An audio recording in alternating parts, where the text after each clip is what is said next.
ଖ୍ରୀଷ୍ଟରେ ପ୍ରିୟ ଭାଇ ଏବଂ ଭଉଣୀମାନେ, ଆଜିର ଭିଡ଼ିଓରେ ଆମେ ଯୀଶୁଙ୍କର ସହରକୁ ଆମେ ଦେଖିବା।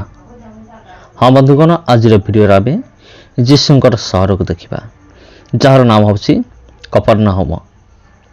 ତେବେ ପ୍ରିୟ ବନ୍ଧୁଗଣ, ବାଇବେଲରେ এই ଯେଉଁ କପରନାହୁମ ସହର ରହିଅଛି ତାହା କେଉଁ କେଉଁ ଜାଗାରେ ଅଛି ସେ ସମସ୍ତ ବିଷୟ ଆଲୋଚନା କରିବା।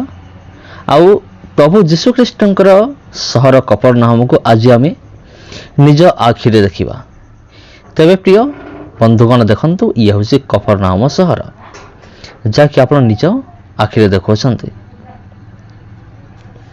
ତେବେ এই ଯେଉଁ କପରନାହୁମ ସହର ବିଷୟରେ ବାଇବେଲରେ ବହୁତ ଜାଗାରେ ବର୍ଣ୍ଣନା କରାଯାଇଛି। ବିଶେଷ କରି ଯେଉଁ 4 ସୁସମାଚାର ରହିଅଛି ସେଇଥିରେ ପ୍ରଭୁ ଯୀଶୁଖ୍ରୀଷ୍ଟଙ୍କର এই ଯେଉଁ ସହର କପରନାହୁମ ବିଷୟରେ ବର୍ଣ୍ଣନା କରାଯାଇଛି। ତେବେ এই କପରନାହୁମ ଦେଖନ୍ତୁ, ଏଠାରେ ଯେଉଁ ଗୋଟେ ବୋର୍ଡ ଅଛି, ଲେଖା ଅଛି କପରନାହୁମ ସିଟି ଅଫ୍ ଜିଜସ୍। ଆପଣ ଭଲ ଭାବରେ ଲକ୍ଷ୍ୟ କରନ୍ତୁ, କପରନାହୁମ ସିଟି ଅଫ୍ ଜିଜସ୍। ଯଦି ଏହାକୁ ଓଡ଼ିଆରେ ଅନୁବାଦ କରାଯାଏ, କପରନାହୁମ ଯୀଶୁଙ୍କର ସହର, ଏଇଭଳିଆ ହେବ। ତେବେ ପ୍ରଭୁ ଯୀଶୁଖ୍ରୀଷ୍ଟଙ୍କର এই ଯେଉଁ ସହର ବିଷୟରେ ଏଠି ବିସ୍ତୃତ ଭାବରେ ବର୍ଣ୍ଣନା କରାଯାଇଛି এই ବୋର୍ଡରେ ଆପଣ ଦେଖୁଥିବେ। ଏବଂ ଏଠାରେ ଗୋଟେ ମଧ୍ୟ ମ୍ୟାପ୍ ରହିଅଛି, ଯାହା ସାହାଯ୍ୟରେ ଆପଣ ପ୍ରଭୁ ଯୀଶୁଖ୍ରୀଷ୍ଟଙ୍କର ସମ୍ବନ୍ଧିତ ଯେଉଁ ଯେଉଁ ଜାଗା ଗୁଡ଼ିକ ରହିଅଛି ସେହି ସବୁ ଜାଗାକୁ ଆପଣ ପହଞ୍ଚି ପାରିବେ, ସହଜରେ ଯାଇପାରିବେ। ତେବେ ବନ୍ଧୁଗଣ, ଆମେ ଆଗକୁ ଯିବା। ତେବେ এই କପରନାହୁମ ସହର ବିଷୟରେ ବାଇବେଲରେ କେଉଁ କେଉଁ ଜାଗାରେ ଅଛି, ଯଦି ଆପଣ ଲେଖିବା ପାଇଁ ଚାହୁଁଛନ୍ତି ତେବେ এই ଭିଡ଼ିଓକୁ ପୁଶ୍ କରନ୍ତୁ, ଆଉ ଖାତା ପେନ୍ ବାହାର କରନ୍ତୁ। ମୁଁ ଯେଉଁ ପଦପର୍ବ ଗୁଡ଼ିକ ରଖିଅଛି ବାହାର କରିକି ତାକୁ ମୁଁ କହିବି, ଆପଣମାନେ ଲେଖିବେ। ଯଦି ଆପଣ ଇଚ୍ଛା ପ୍ରକାଶ କରୁଅଛନ୍ତି ଏବଂ ଜାଣିବା ପାଇଁ ଚାହୁଁଛନ୍ତି ବାଇବେଲରେ କେଉଁ ଜାଗାରେ এই କପରନାହୁମ ସହର ବିଷୟରେ ଲେଖା ଅଛି, ତେବେ ଆପଣଙ୍କର ଅବଗତି ନିମନ୍ତେ ମୁଁ ଜଣାଇ ଦେବାକୁ ଚାହେଁ।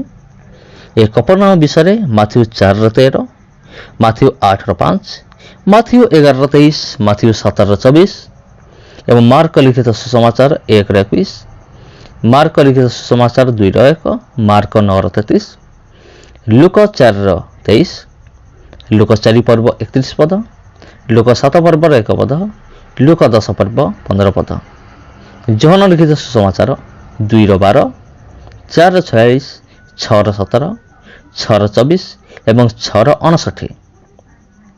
ଏ ସମସ୍ତ ଜାଗାରେ କପରନାହୁମ ସହର ବିଷୟରେ ଲେଖା ଅଛି। ଆଉ ସେହି ସମୟରେ ଯେତେବେଳେ ରାଜା ମହାରାଜାମାନଙ୍କ ଶାସନ ଚାଲିଥିଲା, ସେହି ସମୟରେ ଏମିତି କିଛି ଦେଖାଯାଉଥିଲା। କିନ୍ତୁ ବର୍ତ୍ତମାନ ପ୍ରାୟ 2000 ବର୍ଷ ପରର ଘଟଣା ହେଲାଣି।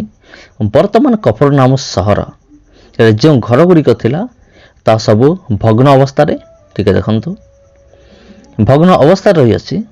କିନ୍ତୁ ସେହି ସ୍ଥାନର ପଥର ଗୁଡ଼ିକ, ତାର ମୂଳଦୁଆ ଫାଉଣ୍ଡେସନ୍ ଗୁଡ଼ିକ କିଛି କିଛି ଜାଗାରେ ଦେଖିବା ପାଇଁ ମିଳେ, ଯାହାକି ଆପଣ ସ୍କ୍ରିନ୍ରେ ଭଲ ଭାବରେ ଦେଖିପାରୁଥିବେ। ତେବେ ଖ୍ରୀଷ୍ଟରେ ପ୍ରିୟ ଭାଇ ଏବଂ ଭଉଣୀମାନେ, এই যে କପରନାହୁମ ମାଥିଉ 4 ପର୍ବର 13 ପଦ, ଏଟାର କ'ଣ ଲେଖାଯାଏ ଆମେ ଦେଖିବା। ମାଥିଉ 4:13, ଆଉ ସେ ନାଜରିତ ପରିତ୍ୟାଗ କରି ସବୁଲୁନ ଓ ନପ୍ତାଲି ଅଞ୍ଚଳରେ ଥିବା ସମୁଦ୍ର କୂଳସ୍ଥିତ କପରନାହୁମକୁ ଯାଇ ସେଠାରେ ବାସ କଲେ। ତେବେ ପିତର, ଯୋହନ, ଯାକୁବ, ଯିଏ ବି ହୁଅନ୍ତୁ ନା କାହିଁକି, ଆଉ ଯୀଶୁଙ୍କର ଶିଷ୍ୟମାନଙ୍କ ମଧ୍ୟରେ ଅନେକ ଏପରି ଥିଲେ। ଆଉ ସେମାନଙ୍କର ସମ୍ପର୍କ କିଛି ନା କିଛି ଏ କପରନାହୁମ ସହର ସହିତ ରହିଅଛି, କାରଣ ଏହି ସହର ସମୁଦ୍ର କୂଳରେ ଅବସ୍ଥିତ। ପ୍ରଭୁ ଯୀଶୁଖ୍ରୀଷ୍ଟଙ୍କର ବିଷୟ କୁହନ୍ତୁ କିମ୍ବା ମାତା ମରିୟମଙ୍କ ବିଷୟରେ କୁହନ୍ତୁ, ଆପଣ ଯାହାଙ୍କ ବିଷୟରେ ବି କୁହନ୍ତୁ, ସେମାନଙ୍କର ସମ୍ପର୍କ ଏହି କପରନାହୁମ ସହର ସହିତ କିଛି ନା କିଛି ରହିଅଛି। ତେବେ ଖ୍ରୀଷ୍ଟରେ ପ୍ରିୟ ଭାଇ ଭଉଣୀମାନେ, ଏହି ସହର ସମୁଦ୍ର କୂଳରେ ଅବସ୍ଥିତ ଏବଂ ଆପଣ ମଧ୍ୟ ଦେଖିବାକୁ ପାଇବେ ଯେ ଏହି ସହରର ଆଖପାଖ ଅଞ୍ଚଳରେ ସମୁଦ୍ର ଅବସ୍ଥିତ। ତେବେ ଏଥିରୁ ଜଣାଯାଏ ବାଇବେଲରେ ଯାହା କିଛି ଲେଖାଯାଇଅଛି ତାହା ଶତକଡ଼ା 100% ସତ୍ୟ ଅଟେ। ତେବେ ଇଏ ହେଉଛି ଏକ ଘରର ଫାଉଣ୍ଡେସନ୍ ବା ଭଗ୍ନ ଅବସ୍ଥାରେ, କିନ୍ତୁ ପ୍ରଭୁ ଯୀଶୁଖ୍ରୀଷ୍ଟଙ୍କ ସମୟରେ ଏଠାରେ ଏକ ଘର ଥିଲା। ଆଉ ଏଠାରେ ଏହା ଏକ ବାଣିଜ୍ୟ ବ୍ୟବସାୟର କେନ୍ଦ୍ରସ୍ଥଳୀ ଥିଲା। ହଁ ବନ୍ଧୁଗଣ, ଏ ଯେଉଁ କପରନାହୁମ ଇଏ ବାଣିଜ୍ୟ ବ୍ୟବସାୟ କରିବାର ଏକ କେନ୍ଦ୍ରସ୍ଥଳୀ ଥିଲା। ଏହି ଜାଗାରେ ବିଭିନ୍ନ ପ୍ରକାର ବାଣିଜ୍ୟ ବ୍ୟବସାୟ କରାଯାଉଥିଲା। ବିଶେଷ କରି ମାଛ ବ୍ୟବସାୟ ପାଇଁ ଏହି ସହର ବିଖ୍ୟାତ ଥିଲା। ତେବେ ଖ୍ରୀଷ୍ଟରେ ପ୍ରିୟ ଭାଇ ଭଉଣୀମାନେ, ଆମେ ଦେଖିବା ଆଉ କେଉଁ ଜାଗାରେ ଲେଖା ଅଛି। ମୁଁ ଯେଉଁ ପଦପ୍ରଭୁ ଆପଣଙ୍କୁ କହିଲି ତା ମଧ୍ୟରୁ ସମସ୍ତ ବିଷୟ ଆଲୋଚନା କରିବା ଯଦି ବା ସମ୍ଭବ ନୁହେଁ, ଆଉ ତଥାପି କିଛି ପଦପର୍ବ ଆପଣଙ୍କ ନିମନ୍ତେ ମୁଁ ରଖିଅଛି। ଆଉ ସେଇ ମାଥ୍ୟୁ ତାର 8 ପର୍ବର 5 ପଦ ଯଦି ଦେଖିବା, ତେବେ ମାଥ୍ୟୁ 8 ପର୍ବର 5 ପଦରେ ମଧ୍ୟ ଏ କଫରନାହୁମ ସହର ବିଷୟରେ ଲେଖା ଅଛି। ଯୀଶୁ କଫରନାହୁମରେ ପ୍ରବେଶ କରନ୍ତେ ଜଣେ ଶତ ସେନାପତି ତାହାଙ୍କ ନିକଟକୁ ଆସି ବିନତି କରି କହିଲେ ଯେ ଏହି ସହରରେ ଜଣେ ଶତ ସେନାପତି ଯୀଶୁଙ୍କ ସହିତ ସାକ୍ଷାତ କରିଥିଲେ। ଇଏ ହେଉଛି ସେଇ ଜାଗା, ସେଇ ଅଞ୍ଚଳ। ତେବେ ଦେଖନ୍ତୁ ଆଜି ଏହାର ଅବସ୍ଥା କିପରି ରହିଅଛି। ଭଗ୍ନ ଅବସ୍ଥାରେ ଥିଲେ ମଧ୍ୟ ଏହା ଏକ ସ୍ମରଣୀୟ ସ୍ଥାନ ଅଟେ। ଏ ଜାଗା ଗୁଡ଼ିକ ଭାଙ୍ଗି ଯାଇଛି, ଏ ଘର ଦ୍ୱାର ଗୁଡ଼ିକ ଭାଙ୍ଗି ଯାଇଥିଲେ ମଧ୍ୟ ଆମକୁ ଏହା ସ୍ମରଣ କରିଦିଏ ଯେ ବାଇବେଲରେ ଯେଉଁ କଫରନାହୁମ ବିଷୟରେ ଲେଖା ଅଛି ଇଏ ହେଉଛି ସେହି ସହର। ତେବେ ଆମେମାନେ ଦେଖିବା, ଆହୁରି ମଧ୍ୟ ଆମେ ଦେଖିବାକୁ ପାରିବା ମାଥ୍ୟୁ ତାର 11 ପର୍ବର 23 ପଦ। ମାଥ୍ୟୁ 11:23 ଏଠି ମଧ୍ୟ ଆମେମାନେ କଫରନାହୁମ ବିଷୟରେ ଆମେ ଜାଣିବାକୁ ପାଇବା। ଆଉ ରେ କଫରନାହୁମ, ତୁ କ'ଣ ସ୍ୱର୍ଗ ପର୍ଯ୍ୟନ୍ତ ଉନ୍ନତ ହେବ? ପାତାଳ ପର୍ଯ୍ୟନ୍ତ ତୋର ଅଧୋଗତି ହେବ। କାରଣ ତୋ ମଧ୍ୟରେ ଯେଉଁ ଯେଉଁ ଶକ୍ତିର କାର୍ଯ୍ୟ କରାଯାଇଅଛି, ସେହିସବୁ ଯେବେ ସଦମରେ କରାଯାଇଥାନ୍ତା, ତେବେ ତାହା ଆଜି ପର୍ଯ୍ୟନ୍ତ ରହିଥାନ୍ତା। ହଁ ବନ୍ଧୁଗଣ, ଇଏ ହେଉଛି କଫରନାହୁମ। ଆଉ ମଧ୍ୟ ଆମେ ପଢ଼ିବା ମାଥ୍ୟୁ ତାର 17 ପର୍ବ ତାର 24 ପଦ। ଏଠାରେ ପରି ଲେଖାଯାଏ, ଏଥିମଧ୍ୟରେ ସେମାନେ କଫରନାହୁମକୁ ଆସନ୍ତେ ମନ୍ଦିରର କର ଆଦାୟକାରୀ ଲୋକେ ପିତାଙ୍କ ନିକଟକୁ ଆସି ପଚାରିଲେ, ତୁମମାନଙ୍କର ଗୁରୁ କ'ଣ ମନ୍ଦିରର କର ଦିଅନ୍ତି ନାହିଁ? ତେବେ ଏଠାରେ ମଧ୍ୟ ଆମେ ଦେଖୁ କଫରନାହୁମ ସହର ବିଷୟରେ ଲେଖା ଅଛି, ଯେଉଁଠାରେ ପିତାଙ୍କ ନିକଟକୁ କିଛି ଲୋକମାନେ ଆସି ପଚାରୁଛନ୍ତି। ମନ୍ଦିରର କର ଆଦାୟକାରୀ ଲୋକମାନେ, ଯେଉଁମାନେ କର ଆଦାୟ କରୁଥିଲେ, ଟ୍ୟାକ୍ସ କଲେକ୍ସନ କରୁଥିଲେ, ସେମାନେ ପିତାଙ୍କ ନିକଟକୁ ଆସି ପଚାରୁଛନ୍ତି, ତମ ଗୁରୁ କ'ଣ ମନ୍ଦିରର କର ଦିଅନ୍ତି ନାହିଁ କି? ତେବେ ଯେଉଁ ଜାଗାରେ ପ୍ରଶ୍ନ କରାଯାଇଥିଲା ଇଏ ହେଉଛି ସେଇ ଜାଗା। ଆଉ ଏଇ ଜାଗାରେ ଆହୁରି ଅନେକ ବିଷୟ ଘଟିଥିଲା।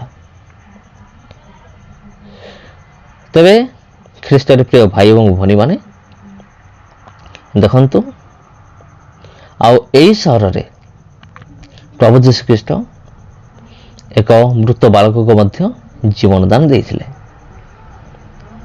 ଆଉ ତାହା ଆଜି ଏମିତି ରହିଅଛି। ତେବେ ଦେଖନ୍ତୁ, ଇଏ ହେଉଛି ଆଜିର କଫରନାହୁମ। 2000 ବର୍ଷ ପୂର୍ବର କଫରନାହୁମ କିଛି ଅଲଗା ଥିଲା, କିନ୍ତୁ ବର୍ତ୍ତମାନର ଯେଉଁ କଫରନାହୁମ ଆପଣ ଦେଖୁଛନ୍ତି ତାହା ଏଇଭଳି ଭାବରେ ରହିଅଛି। ତେବେ ଆପଣମାନଙ୍କୁ ପ୍ରତ୍ୟେକଙ୍କୁ ସମସ୍ତଙ୍କୁ ମୋର ଆନ୍ତରିକ ନମସ୍କାର। ଯେହେତୁ ଆପଣ ଏ ଭିଡ଼ିଓ ଦେଖିଥିବାରୁ ଆପଣଙ୍କୁ ଧନ୍ୟବାଦ। ଆଉ ଆଜି ମୁଁ ଏଇଠାରେ ବନ୍ଧୁଗଣ ବିଦାୟ ନେଉଅଛି। ମୁଁ ଚେଷ୍ଟା କରିବି ଆପଣଙ୍କ ନିମନ୍ତେ ଏହିଭଳି ଐତିହାସିକ ସ୍ଥାନଗୁଡ଼ିକ ବିଷୟରେ ଜଣାଇବା ନିମନ୍ତେ, ଐତିହାସିକ ଜାଗାଗୁଡ଼ିକ ବିଷୟରେ ଆପଣଙ୍କୁ କହିବା ନିମନ୍ତେ ମୁଁ ନିଶ୍ଚିତ ଭାବରେ ଏକାନ୍ତ ଚେଷ୍ଟା କରିବି। ତେଣୁ ଆଜି ମୁଁ ଏଇଠାରେ ବିଦାୟ ନେଉଛି। ପୁଣି ଦେଖା ହେବ ଆପଣଙ୍କ ସହିତ ଆଉ ଗୋଟେ ଭିଡ଼ିଓରେ, ଆଉ ଗୋଟେ ଅଧ୍ୟାୟରେ।